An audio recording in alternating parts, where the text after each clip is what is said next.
Okay, so I'm going to show you how to assemble the pole. You notice there's two bags. This one here has the handle. This one has a bigger thread, so these two go together. You just push it in, it has a thread in there, and then twist it until it stops. This other one, so notice there's two in here, two in here as well. The next one is this one. And then the one with the clip is the last one. This one goes at the bottom, okay, at the bottom. So this one goes right here.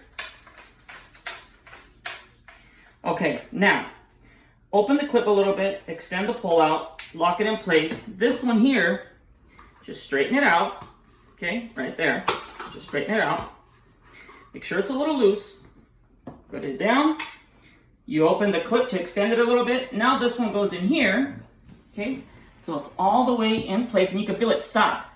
Now you twist this and lock it in place, all the way.